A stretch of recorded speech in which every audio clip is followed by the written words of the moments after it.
Assalamualaikum warahmatullahi wabarakatuh. Perkenalkan, nama saya Noval Ramadhan Widiantoro.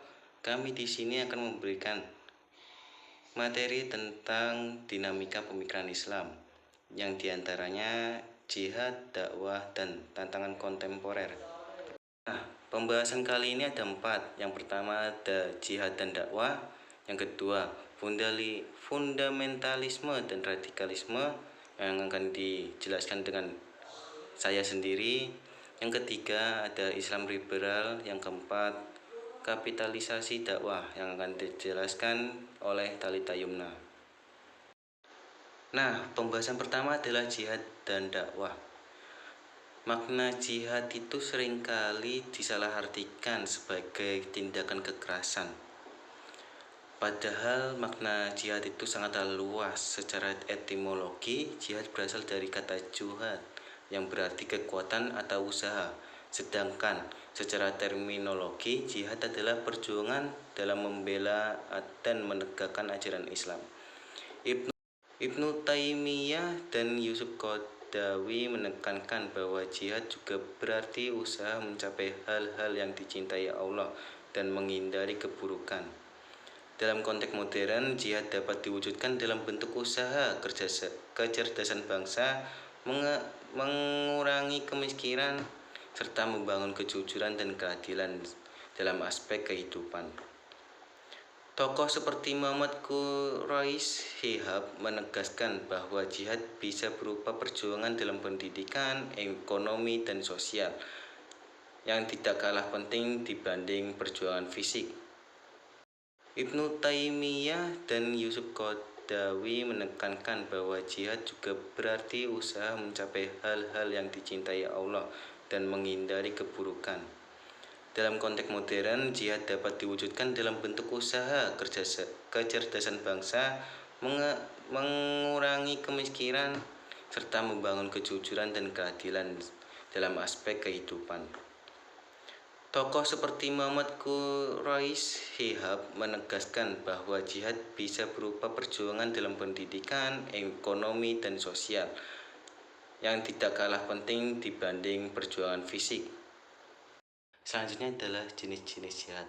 Menurut ulama ada 3 jenis jihad. Yang pertama, jihad melawan musuh nyata, seperti peperangan, contohnya di Palestina di sana. Yang kedua, jihad melawan godaan setan.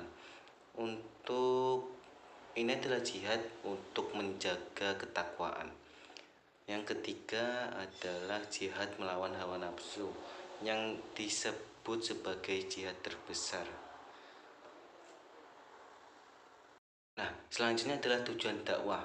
Yang pertama, di dalam surat Al-Baqarah ayat 190 dan surat Al-Hajj ayat 78 untuk menyebarkan keyakinan kepada Allah. Yang kedua, di surat An-Nisa ayat 75 membantu yang lemah dan yang tertindas. Yang ketiga, di surat Al-Anfal ayat 39 untuk menghentikan fitnah dan kezaliman. Selanjutnya, jihad dalam dakwah. Jihad memiliki ikatan erat dengan dakwah karena keduanya memiliki tujuan yang sama, yaitu menegakkan kebenaran dan menghilangkan kebatilan. Jihad itu bukan tentang peperangan ataupun kekerasan, tetapi mencakup segala bentuk usaha maksimal dalam menegakkan ajaran Islam, termasuk juga dalam dakwah. Menurut Muhammad Imarah, jihad adalah setiap usaha yang diarahkan dengan tujuan tertentu, baik melalui perkataan maupun perbuatan. Apa yang kita ucapkan untuk membenarkan ajaran agama Islam atau menegakkan ajaran agama Islam itu sudah termasuk jihad. Di sini ada 2 aspek utama peran jihad dalam dakwah. Yang pertama, aspek masyarakat. Masyarakat akan lebih memahami pentingnya jihad dalam dakwah untuk menyebarkan ajaran agama Islam, baik melalui tulisan, ucapan, maupun pengorbanan harta dan jiwa. Yang kedua adalah aspek negara. Sebuah negara Islam yang makmur harus berlandasan Al-Quran dan As-Sunnah, serta melibatkan seluruh elemen masyarakat dalam jihad dakwah untuk menegakkan Islam dengan sungguh-sungguh. Sebab selanjutnya adalah fundamentalisme dan radikalisme. Fundamentalisme secara terminologis, fundamentalisme mengacu pada sikap dan gerakan dalam suatu agama yang menegaskan ajaran-ajarannya secara mutlak dan harfiah. Para penganutnya berusaha memurnikan atau mereformasi keyakinan dan praktek keagamaan berdasarkan interpretasi mereka sendiri terhadap ajaran agama tersebut. Dengan kata lain, mereka menganggap bahwa pemahaman mereka adalah satu-satunya yang benar, dan segala bentuk penyimpangan dari pemahaman itu harus diluruskan atau dikoreksi. Fundamentalis dibagi menjadi dua. Yang pertama fundamentalisme tradisional dan fundamentalisme modern. Fundamentalisme tradisional berpendapat Al-Quran dan Sunnah merupakan sumber ajaran Islam pokok yang mengikat untuk dilaksanakan dalam bentuk kehidupan sehari-hari. Bahwa pemikiran keagamaan klasik dan pertengahan tidak mengikat. Dalam beberapa hal, pemikiran ini mengakibatkan munculnya kemalasan berpikir dalam Islam. Fundamentalisme modern merupakan sebuah jawaban terhadap tantangan modernisasi. Upaya penting yang dilakukan oleh gerakan ini adalah merumuskan secara alternatif Islam menghadapi ideologi sekular modern seperti liberalisme, marxisme, dan nasionalisme. Nah, selanjutnya, fundamentalisme memiliki 7 ciri utama yang mencerminkan pola pikir dan sikap para penganutnya. Yang pertama, adanya ketaatan mutlak kepada Tuhan, di mana segala tindakan didasarkan pada keyakinan bahwa mereka menjalankan perintahnya.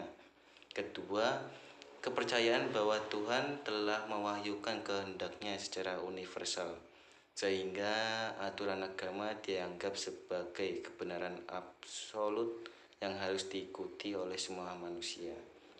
Yang ketiga, pemahaman agama secara literalis, yakni menafsirkan teks suci secara harfiah tanpa mempertimbangkan konteks historis dan interpretasi lain. Yang keempat, cenderung bersifat keras dan menolak kompromi, karena mereka menganggap bahwa pemahaman mereka yang paling benar. Yang kelima, antusiasme tinggi dalam menerapkan doktrin secara kafah atau menyeluruh, dengan keyakinan bahwa agama harus mengatur seluruh aspek kehidupan. Yang keenam, penekanan pada simbol-simbol agama seperti pakaian, istilah tertentu, atau praktek khusus yang dianggap sebagai identitas kelompok. Yang terakhir, bercita-cita menegakkan khalifah, yaitu sistem pemerintahan berbasis hukum Islam yang diyakini sebagai model ideal untuk masyarakat. Selanjutnya, pengertian radikalisme. Menurut KBBI, radikalisme adalah paham yang menginginkan perubahan sosial dan politik secara drastis, bahkan secara kekerasan, serta sikap ekstrim dalam aliran politik. Istilah ini berasal dari bahasa Latin radix, yang berarti akar, serta dalam bahasa Inggris radikal berarti ekstrim, revolusioner, atau menyeluruh. Radikalisme tidak terbatas pada Islam, tetapi dapat muncul dalam berbagai aspek kehidupan seperti ekonomi, politik, dan sosial, termasuk dalam ranah keagamaan. Nah, penyebab lahirnya radikalisme dan fundamentalisme agama. Yang pertama, variabel norma dan ajaran. Ajaran yang ada di Al-Quran dan hadis serta ijma ulama memengaruhi cara seseorang berperilaku. Karena ajaran yang sangat umum, hal ini memungkinkan munculnya beberapa interpretasi. Selain itu, hal ini mungkin dilakukan karena setiap anggota masyarakat muslim mengalami sosialisasi awal yang berbeda, pengalaman, pendidikan, dan tingkat ekonomi yang berbeda. Dari interpretasi ini ada yang idealkan tentang kehidupan masyarakat Islam dapat dihasilkan. Yang kedua, variabel sikap, pemahaman mengenai penerapan syariat Islam, bentuk negara Islam Indonesia dan Khalifah Islamiyah. Teori ini adalah lanjutan dari penafsiran ajaran Islam. Dia percaya bahwa beberapa sikap umum muncul setelah masyarakat menafsirkan ajaran Islam. Pandangan ini terlihat dalam penerapan pemahaman Islam terhadap keyakinan agama mereka. Ada 3 kategori yang dalam hal ini, yaitu sekuler, nisbi, yang kedua substansialis, dan yang terakhir skriptualis. Yang ketiga adalah variabel sikap yang muncul ketika variabel kedua dihadapkan dengan kondisi sosial nyata dalam masyarakat. Tamisi Taher menyebutkan secara umum ada tiga kecenderungan yang menjadi indikasi radikalisme. Yang pertama, radikalisme merupakan respon terhadap kondisi yang sedang berlangsung. Biasanya respon tersebut muncul dalam bentuk evaluasi, penolakan, atau bahkan perlawanan. Yang kedua, radikalisme tidak berhenti pada upaya penolakan, melainkan terus berupaya mengganti tatanan tersebut dengan bentuk tatanan lain. Dengan demikian sesuai arti dengan setiap radikal mengandalkan keinginan untuk mengubah keadaan secara mendasar. Yang ketiga, kuatnya keyakinan kaum radikalis akan kebenaran program atau ideologi yang mereka bawa. Tetapi kuatnya keyakinan tersebut dapat mengakibatkan kemunculnya sikap emosional di kalangan kaum radikalis. Selanjutnya adalah karakteristik fundamentalisme dan radikalisme Islam. Pertama, mereka menganut skriptualisme, yaitu memahami ayat-ayat Al-Quran secara harfiah dan tekstualis, serta menolak penggunaan hermeneutika sebagai metode tafsir. Yang kedua, mereka menolak pluralisme dan relativisme karena dianggap dapat merusak kesucian teks agama. Yang ketiga, mereka menolak pendekatan historis dan sosiologis dalam memahami kitab suci karena dianggap dapat menyimpangkan manusia dari makna literal ajaran agama. Yang keempat, mereka memonopoli kebenaran tafsir agama, mengeklaim bahwa hanya mereka yang memiliki otoritas dalam menafsir kitab suci, sementara pandangan kelompok lain dianggap sesat dan menyimpang. Nah, selanjutnya subbab Islam liberal akan dilanjut oleh Mbak Talita Yumna. Silahkan, waktu dan tempat dipersilahkan. Di sini saya akan menjelaskan tentang Islam liberal. Pengertian dari Islam liberal sendiri adalah aliran pemikiran dalam Islam yang berusaha untuk menginterpretasikan ajaran agama Islam secara terbuka dan inklusif. Tujuan utamanya adalah untuk menyesuaikan ajaran Islam dengan perubahan zaman serta kondisi sosial, budaya, dan politik yang berkembang di dunia modern. Karakter Islam sendiri menurut Charles ada dua, yaitu kritis terhadap Islam adat dan Islam revivalis. Islam adat yaitu Islam yang mempraktikkan berdasarkan kebiasaan dan tradisi lokal yang dianggap tidak selalu selaras dengan ajaran Islam. Islam adat bisa mencangkup praktik-praktik keagamaan yang lebih terikat pada budaya daripada ajaran Islam sendiri atau Islam yang murni seperti sesuai dengan ajaran Al-Quran atau hadis. Sebagai contohnya yaitu di daerah Jawa yang biasanya ada selamatan, kirim doa kepada leluhur kita seperti itu. Terus ada halal bihalal pada hari raya yang tidak ada ajaran dari Al-Quran dan hadis tersendiri. Islam revivalis yaitu Islam yang mencoba kembali pada bentuk aslinya, Islam yang sesuai dengan ajaran Al-Quran ataupun hadis, di mana biasa melibatkan gerakan yang menekankan pemurnian ajaran Islam dari pengaruh luar.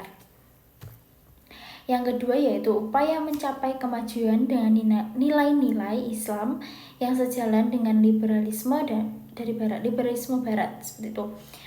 Islam liberal berusaha meraih kemajuan dalam berbagai aspek kehidupan umat Islam dengan mengedepankan nilai-nilai yang sejalan dengan prinsip-prinsip liberalisme barat, seperti demokrasi yang kebebasan berpendapat, partisipasi politik yang inklusif, dan sistem pemerintahan yang adil dan transparan. Yang kedua, kemajuan ekonomi, mendorong penerapan ekonomi lebih modern dan berbasis pasar, tapi tetap menghormati prinsip Islam yang mengutamakan keadilan sosial dan kesetaraan. Terus ada hak-hak hukum, penekanan dalam kepentingan hak asasi manusia dalam Islam termasuk kebebasan beragama, kesetaraan gender dan hak individu untuk mendapatkan perlindungan hukum yang adil. Di sini pun banyak perlawanan dari kelompok konservatif, adapun kecenderungan dari kelompok politik, yang dimana kelompok konservatis itu menolak prinsip-prinsip liberal dalam Islam, menganggap sebagai ancaman terhadap kemurnian ajaran agama. Dari kecenderungan politik di beberapa negara, gerakan Islam liberal juga berhadapan dengan pemerintahan otoriter yang tidak mendukung kebebasan berpendapat dan hak asasi manusia. Selanjutnya ada sejarah kemunculan Islam liberal di Indonesia. Sejak awal 1800-an, pemikiran Islam yang lebih terbuka dan inklusif mulai muncul akibat pengaruh kolonialisme Belanda. Terus pada era 1970-an, kemunculan Islam liberal di Indonesia mulai terlihat lebih jelas, di mana ideologi ini berkembang lebih pesat, terutama dalam kalangan intelektual Muslim yang ingin menyelaraskan ajaran Islam dengan perkembangan zaman modern. Adapun ada dua generasi pemikiran Islam liberal di Indonesia, yaitu ada generasi yang pertama, neo-modernisme sebelum reformasi 1980-an. Generasi pertama ini lebih menekankan pemikiran Islam yang humanis dan inklusif. Mereka berusaha untuk menyelesaikan ajaran Islam dengan perkembangan sosial dan budaya yang semakin modern. Pemikiran ini berusaha untuk menjembatani antara tradisi agama Islam dengan modernitas, dan seringkali menentang penafsiran yang kaku dan eksklusif terhadap ajaran agama. Pada generasi kedua pasca reformasi 1998 dan setelahnya, pemikiran Islam liberal di Indonesia semakin berkembang. Generasi kedua ini lebih banyak terpengaruh oleh perubahan sosial dan politik yang terjadi setelah jatuhnya Orde Baru, serta lebih terbuka terhadap pengaruh globalisasi dan ideologi liberalisme barat. Fokus dari pemikiran pada generasi ini yaitu lebih banyak diberikan pada isu-isu seperti demokrasi, hak asasi manusia, kesetaraan gender, dan pluralisme agama. Pemikiran ini juga lebih menekankan pada pentingnya kebebasan beragama dan penafsiran kembali ajaran Islam untuk menyesuaikan dengan kondisi dunia modern.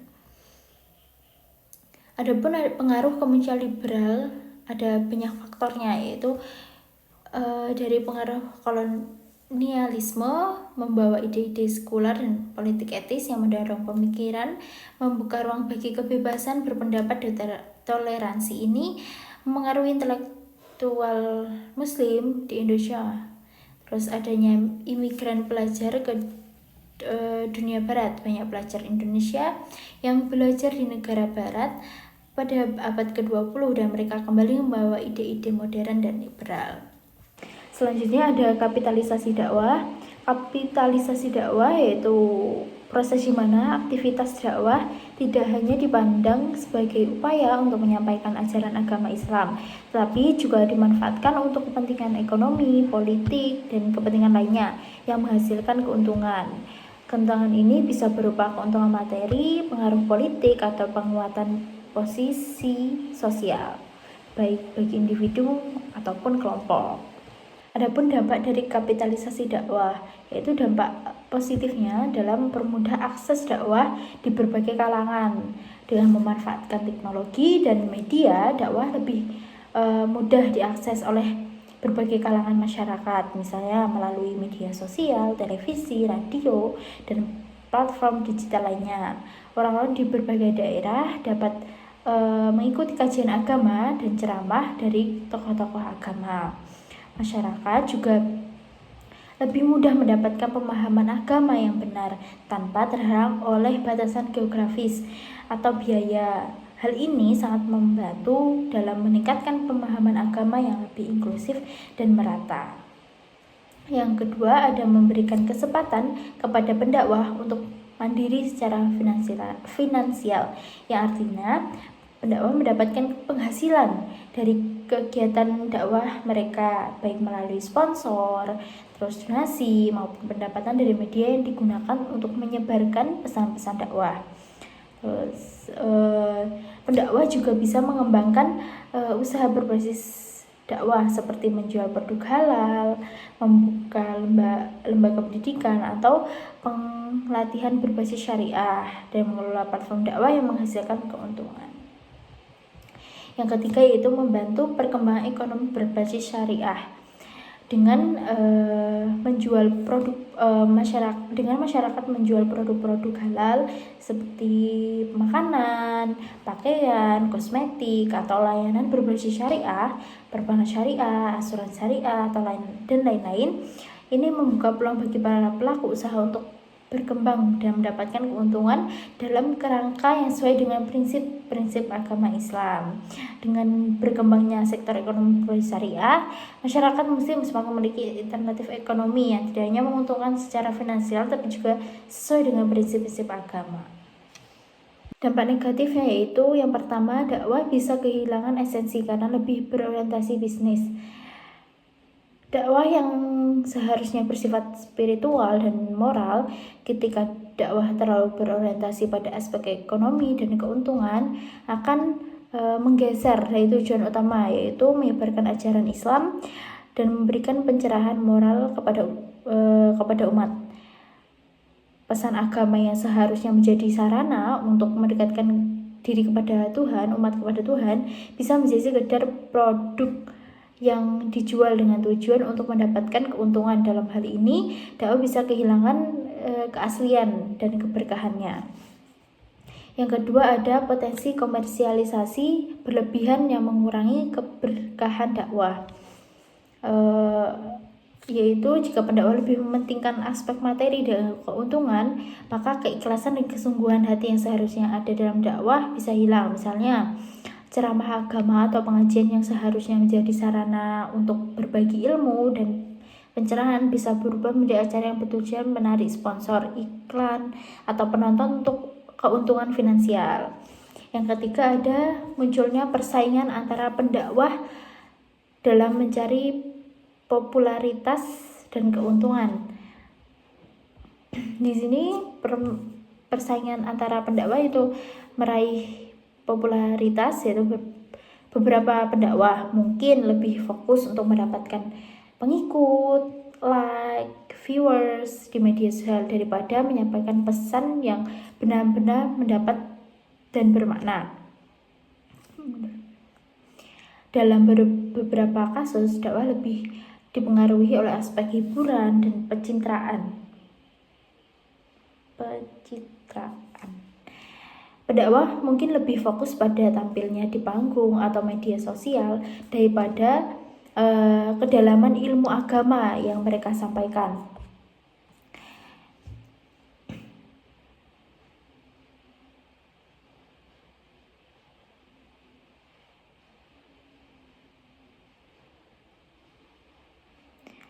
Mungkin dengan mencari keuntungan atau popularitas bisa mendorong mereka untuk mengubah cara berdakwah agar lebih menarik perhatian, meskipun kadang tidak selalu sesuai dengan prinsip agama yang murni. Hal ini bisa membuat dakwah menjadi lebih sensasional daripada bersifat pendidik dan membimbing umat. Mungkin cukup sekian dari kami, ada kurang lebihnya mohon maaf. Wassalamualaikum warahmatullahi wabarakatuh.